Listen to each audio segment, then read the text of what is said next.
조선팔도 저작거리 중 가장 시끌벅적하다는 한양의 종로 저작거리. 해 뜰 무렵부터 해질녘까지 온갖 물건과 사람들의 흥정소리, 음식 냄새와 활기가 넘쳐 흐르는 곳이다. 하지만 그 활기 뒤편에는 늘 짙은 그림자가 드리워져 있었다. 바로 보이지 않는 손, 탐욕스러운 권력과 그림자처럼 숨어있는 불의의 기운이었다. 종로 저작거리, 한복판, 돼지 해체칼을 능숙하게 휘두르는 백정박의 눈은 늘 세상의 유비곡곡을 꿰뚫어 보는 듯 날카로웠다. 천민 신분으로 천대받는 삶이지만 그의 칼날만큼은 정확하고 거침이 없었. 세상의 겉모습에 속지 않고 본질을 꿰뚫어 보는 매서운 눈. 그것이 백정박의 진짜 무기였다. 어느 무더운 여름날 저작거리는 평소보다 더욱 술렁거렸다. 입에서 입으로 전해지는 소문의 진원지는 다름 아닌 조선 최대의 거상, 가상 재벌 그룹이었다. 가상 재벌 그룹, 천문학적인 탈세 혐의, 조정 발칵 뒤집혔다더라. 이번엔 진짜 큰 건이라던데 회장님 얼굴 구경도 못할 거라는 소문도 있고. 설마 저 위에 계신 분들이 재벌님을 건드리겠어? 다 보여주기 식이지. 백정박은 사람들의 웅성거림을 귀 기울여 들었다. 재벌그룹의 탈세 소식은 새삼스러운 일도 아니었다. 늘 그랬듯이 이번에도 흐지부지 넘어갈 것이 뻔했다. 높은 양반들은 재벌들의 돈에 눈이 멀어 정의 따위는 안중에도 없었다. 백정박은 코웃음을 쳤다. 썩어 빠진 세상, 돼지우리만도 못하군. 그날 저녁 해그림자가 길게 늘어질 무렵 백정박은 이츠모노처럼 일을 마치고 허름한 주막으로 향했다. 탁주 한 사발을 단숨에 들이켜고 시름을 달래려는데 귓가에 익숙한 목소리가 들려왔다. 이 백정나으리 오늘도 수고했수? 단골 선비 김이었다. 늘 세상 일에 관심이 많고 정의감 넘치는 선비였다. 선비님, 오늘은 무슨 바람이 불어 이 누추한 곳까지 오셨어? 백정박이 퉁명스럽게 물었다. 선비김은 싱긋 웃으며 탁주 한 잔을 주문했다. 쯧쯧, 백정나으리는 여전히 세상 일에 냉소적이시구려. 하지만 이번 일은 좀 다르다오. 선비김은 목소리를 낮추며 은밀하게 말했다. 재상나으리께서 직접 움직이셨다오. 재상나으리께서. 백정박은 눈을 가늘게 떴다. 재상은 조정의 수장, 가장 높은 양반이었다. 그런 거물이 재벌 탈세 사건에 직접 나선다는 것은 이례적인 일이었다. 그렇소. 재상나으리께서 이번에는 정말로 엄정하게 수사하라고 명령하셨다더이다. 어쩌면 이번에는 정말로 세상이 바뀔지도 모르겠소. 선비김은 희망에 찬 눈빛으로 말했다. 하지만 백정박은 여전히 회의적인 표정을 지웠다. 두고 보면 알겠지요. 높은 양반들의 말은 믿을 수가 없으니. 며칠 후 저잣거리에는 또 다른 소문이 돌기 시작했다. 재상나으리께서 가상 재벌 그룹 회장님을 극진히 대접하고 있다더라. 아니, 탈세 혐의로 수사해야 할 판에 대접이라니. 말이 되는 소리요? 글쎄 말입니다. 어쩐지 수상쩍단 말이요. 백정박은 소문을 듣고 직접 확인해 보기로 마음먹었다. 어느 어스름한 저녁, 기방 취선로 앞을 지나가던 백정박은 놀라운 장면을 목격했다. 화려한 기방 문 앞에서 고개를 깊이 숙이고 누군가를 맞이하는 낯익은 얼굴, 바로 재상한이었다. 그리고 그 앞에 위압적인 모습으로 나타난 인물은 다름 아닌 가상 재벌 그룹의 회장 최였다. 재상은 굽실거리며 최 회장을 기방 안으로 안내했고 최 회장은 콧방귀를 뀌며 기세등등하게 안으로 들어갔다. 백정박은 두 눈을 의심했다. 조정의 수장인 재상이 어찌 저리 재벌 앞에서 굽실거릴 수 있단 말인가? 더욱이 탈세 혐의로 수사해야 할 대상 앞에서 극진한 대접이라니. 이것은 분명 무언가 크게 잘못되었다. 백정박은 주먹을 꽉 쥐었다. 결국 높은 양반들도 다 똑같은 놈들이었군. 돼지보다 더 썩어 빠진 놈들.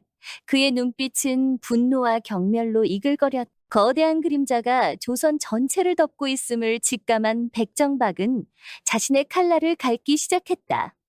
이번에는 돼지가 아닌 더 썩어 빠진 무언가를 향해서. 백정박은 기방 취선로 앞에서 목격한 충격적인 장면을 잊을 수 없었다.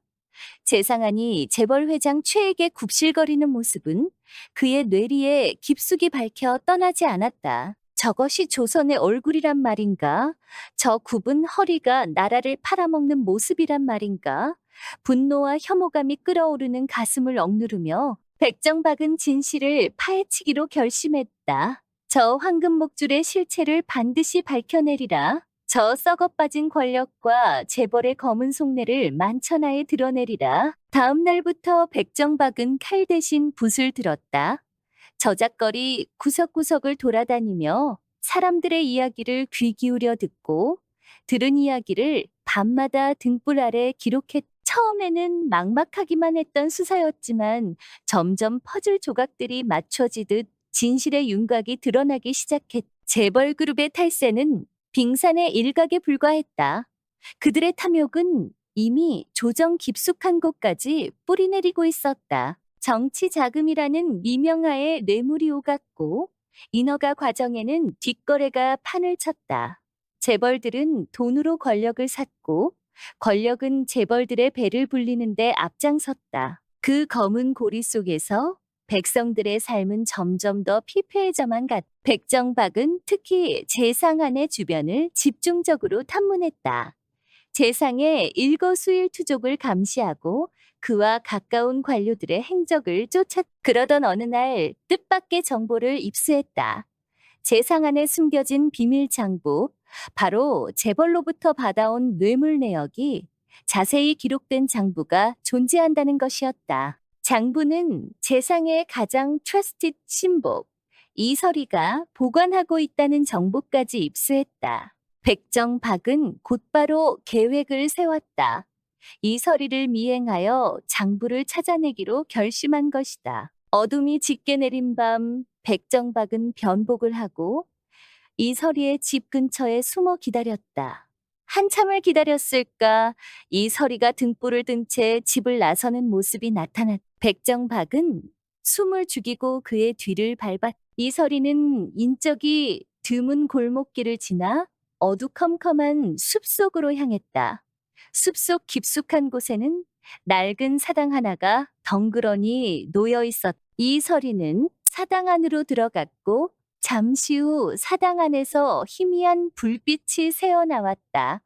백정박은 조심스럽게 사당 주변을 살폈다. 인적은 끊긴 듯 조용했지만 왠지 모르게 임산한 기운이 감돌았다. 백정박은 사당 뒤편으로 돌아가 창문 틈으로 안을 엿보았다.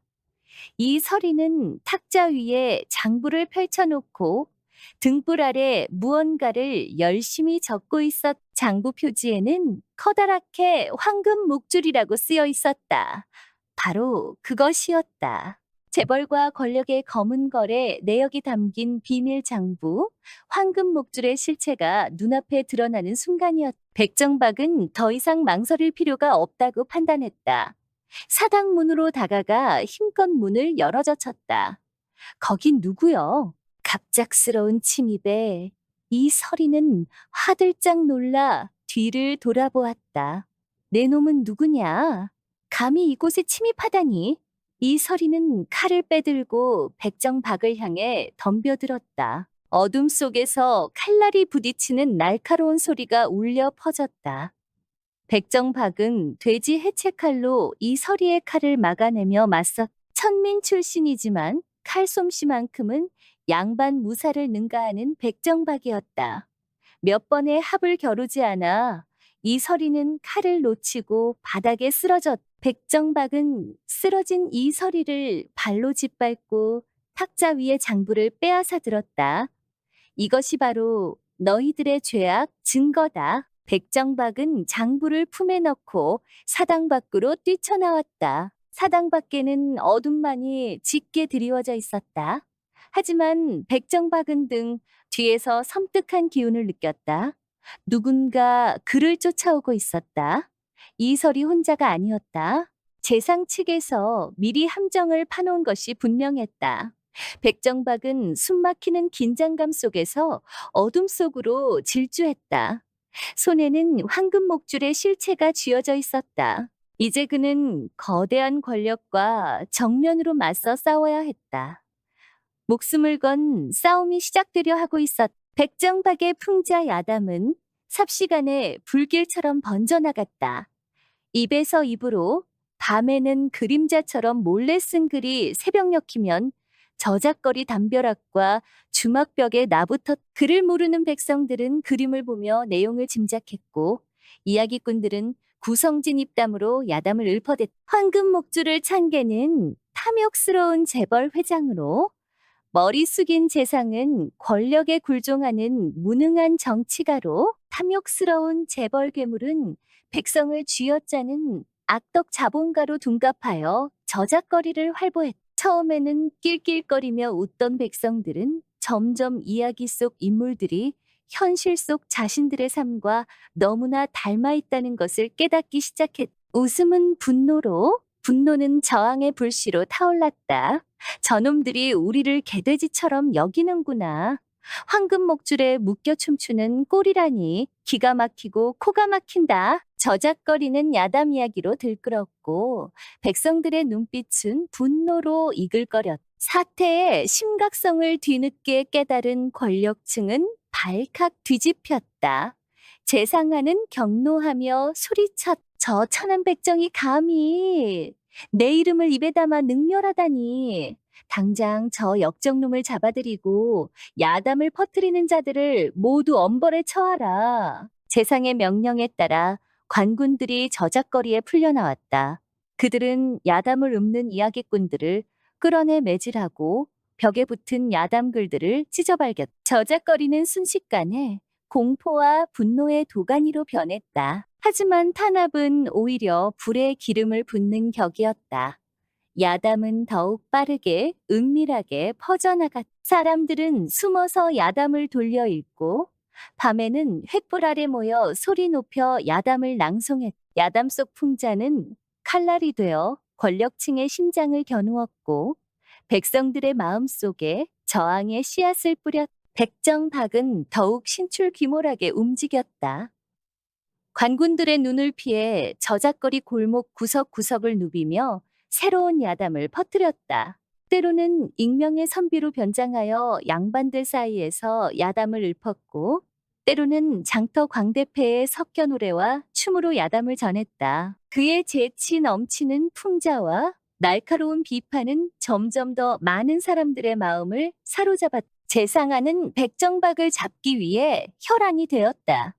관군들을 총동원하여 저작거리를 샅샅이 뒤지고 야담 유포자들을 색출에 고문했다. 백정박의 목에는 거액의 현상금이 걸렸고 그를 잡기 위한 그림자들의 움직임은 점점 더 거세져 갔다. 저작거리는 더 이상 활기 넘치는 삶의 터전이 아니었다. 반군들의 칼날이 번뜩이고 밑거자들의 눈초리가 매서운 공포 정치하에 신음하는 잿빛 공간으로 변해버렸다. 어느 이물한 밤 백정박은 낡은 주막 다락방에 숨어 새로운 야담을 쓰고 있었다. 밖에서는 관군들의 발소리가 점점 더 가까워지고 등불 빛이 흔들리고 바람 소리가 임산하게 울렸다. 백정박은 자신의 운명이 얼마 남지 않았음을 직감했다. 하지만 두려움은 없었다. 그의 손은 여전히 붓을 굳게 쥐고 있었고 눈빛은 정의감으로 활활 타올랐다. 내 칼날은 무뎌질지라도 내 풍자는 영원히 살아남아 저 썩어 빠진 세상을 갉아먹을 것이다. 그때 주막문이 쾅 소리를 내며 열렸다. 칼과 창으로 무장한 관군들이 다락방으로 들이닥쳤다.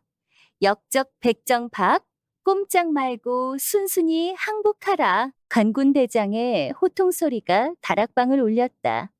백정박은 붓을 내려놓고 천천히 일어섰다.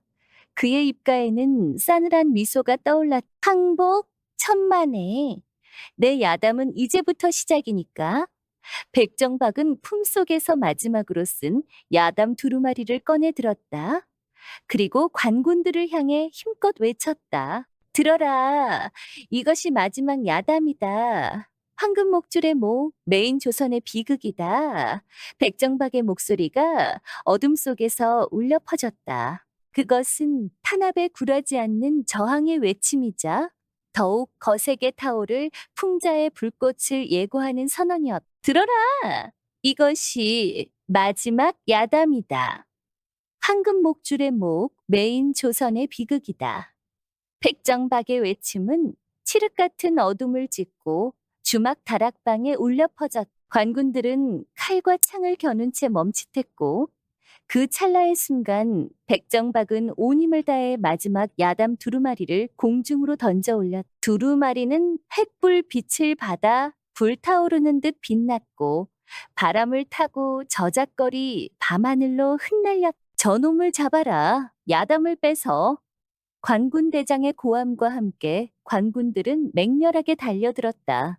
백정박은 돼지 해체칼을 높이 치켜들고 관군들을 맞았다. 칼날은 춤추듯 움직이며 관군들의 공격을 막아내고 빈틈을 파고들었다. 천민 백정의 칼솜씨라고는 믿을 수 없을 만큼 날렵하고 매서웠다. 하지만 수적으로 열세인데다 이미 지칠 대로 지친 몸이었다.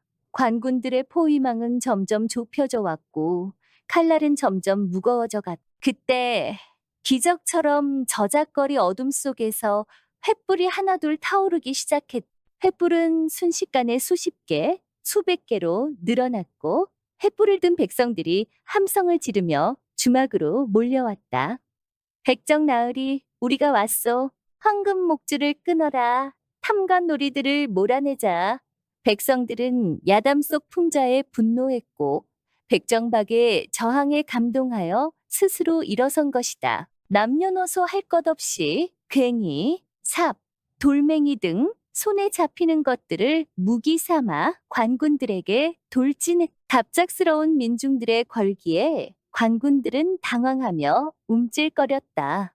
수적으로 압도적인 백성들의 기세에 눌려 점점 밀리기 시작했다. 백정박은 백성들의 함성에 힘을 얻어 더욱 맹렬하게 칼을 휘둘렀다. 관군들의 칼날을 튕겨내고 빈틈을 파고들어 쓰러뜨렸다. 마침내 관군 대장이 칼을 맞고 쓰러지자 관군들은 더 이상 싸울 의지를 잃고 혼비백산하여 도망치기 시작했다. 백성들은 승리의 함성을 외치며 기뻐했다. 하지만 백정박은 승리에 취하지 않았다. 그는 쓰러진 관군 대장을 내려다보며 싸늘하게 중얼거렸다. 이것은 시작일 뿐이다. 진짜 적은 저 뒤에 숨어 웃고 있을 테지. 백정박의 예상대로 진짜 그림자들은 움직이기 시작했다. 다음 날 새벽 날이 밝기도 전에 관군들이 더욱 강력한 무장 병력을 이끌고 저잣거리를 포위했다. 이번에는 칼과 창뿐만 아니라 활과 화살, 심지어 대포까지 동원되었다. 재상하는 궐에서 군대를 동원하여 백성들을 무력으로 진압하기로 결정한 것이다. 백정박과 백성들은 저잣거리 광장에 모여 맞섰다. 횃불은 꺼지지 않았고 백성들의 눈빛은 여전히 분노로 이글거렸다. 하지만 압도적인 군사력 앞에 불안감과 두려움이 드리워지는 것은 어쩔 수 없었다. 재상하는 군대를 앞세우고 광장에 나타났다. 그의 얼굴은 분노와 증오로 일그러져 있었다. 역적 백정박과 불순분자 무리들아! 마지막 경고다. 당장 무기를 내려놓고 투항하라. 그렇지 않으면 무자비한 진압을 면치 못할 것이다. 재상의 엄포에도 백성들은 물러서지 않았다. 오히려 더욱 굳건한 표정으로 저항 의지를 불태웠다. 백정박은 단상 위로 올라 백성들을 향해 마지막 연설을 시작했다. 백성 여러분, 우리는 이미 너무 오랫동안 침묵했습니다. 탐관오리들의 횡포, 재벌들의 탐욕 썩어 빠진 권력 앞에 무릎 꿇고 살아왔습니다. 하지만 이제 더 이상 침묵하지 않을 것입니다. 우리의 분노를 보여줍시다. 우리의 힘을 보여줍시다. 저 황금 목줄을 끊고 진정한 정의를 세상에 세웁시다. 백정박의 목소리는 광장에 웅장하게 울려 퍼졌고 백성들은 함성으로 화답했다. 황금 목줄을 끊어라. 정의를 세우자. 백성들의 함성이 하늘을 찌를 듯 울려 퍼지는 순간 재상하는 군대에 진압 명령을 내렸다. 쏘아라! 저 역적들을 향해 화살을 쏘아라! 대포를 쏘아 모두 날려버려라! 재상의 명령이 떨어지자 관군들은 일제히 공격해왔다. 화살이 빗발처럼 쏟아지고 대포 소리가 천지를 진동했다. 저작거리는 순식간에 피와 불, 비명과 통곡으로 뒤덮인 생지옥으로 변했다. 백정박은 칼을 휘두르며 백성들을 보호하기 위해 필사적으로 싸웠다. 하지만 압도적인 군사력 앞에 역부족이었. 화살에 맞아 쓰러지는 백성들, 대포 연기에 휩싸이는 저작거리. 절망적인 상황 속에서 백정박은 마지막 힘을 쥐어짰다. 그는 단상 위로 뛰어올라 재상한을 향해 돌진했다. 탐관오리 재상한, 내 죄를 묻겠. 재상한은 칼을 빼들고 맞섰지만 백정박의 분노에 찬칼날 앞에 속수무책이었다. 몇 번의 합을 겨루지 않아 재상한은 칼을 놓치고 무릎을 꿇었. 백정박은 재상의 목에 칼날을 들이대며 외쳤다. 네, 탐욕과 거짓으로 얼룩진 목숨, 이제 끝이다. 하지만 바로 그 순간 등 뒤에서 날카로운 바람 소리가 들려왔다. 누군가 쏜 화살이 백정박의 등을 꿰뚫은 것이다. 백정박은 고통에 신음하며 칼을 놓치고 쓰러졌다. 재상한은 쓰러진 백정박을 짓밟으며 비웃었다. 어리석은 백정놈. 내 저항은 여기까지다. 권력 앞에 개돼지 같은 민중은 영원히 굴복할 수밖에 없어. 재상한의 차가운 웃음소리가 저잣거리에 울려 퍼지는 가운데 백정박은 희미하게 눈을 떴다. 불타는 저잣거리, 쓰러져 죽어가는 백성들, 승리에 도취된 관군들, 절망적인 현실 속에서 백정박은 힘겹게 입을 열었. 아니다. 우리는 개돼지가 아니다. 우리는 끊임없이 저항할 것이다. 황금 목줄을 끊는 날까지 백정박의 목소리는 점점 희미해지더니 마침내 꺼져버렸다. 하지만 그의 마지막 외침은 불타는 저잣거리 밤하늘 위로 오랫동안 메아리처럼 울려 퍼졌다. 황금 목줄을 끊어라. 황금 목줄을 끊어라. 저잣거리는 관군들에 의해 무자비하게 진압되었고 백정박을 비롯한 수많은 백성들이 죽거나 붙잡혔. 재상한과 재벌체는 승리를 자축하며 더욱 공고한 권력을 누렸다. 하지만 저잣거리에 울려 퍼진 백정박의 풍자와 저항의 외침은 결코 사라지지 않았다. 야담은 입에서 입으로 비밀리에 전해졌고 백성들의 마음속에는 꺼지지 않는 불씨처럼 영원히 타오르게 되었다. 황금 목줄은 여전히 조선을 억압하고 있었지만 언젠가 반드시 끊어질 것이라는 희망, 그리고 끊임없이 저항하는 민중들의 의지는 역사의 어둠 속에서 조용히 숨쉬고 있었다. 풍자는 죽지 않았다. 오히려 더욱 날카로운 칼날이 되어 썩어 빠진 세상을 계속해서 찔러댈 것이다.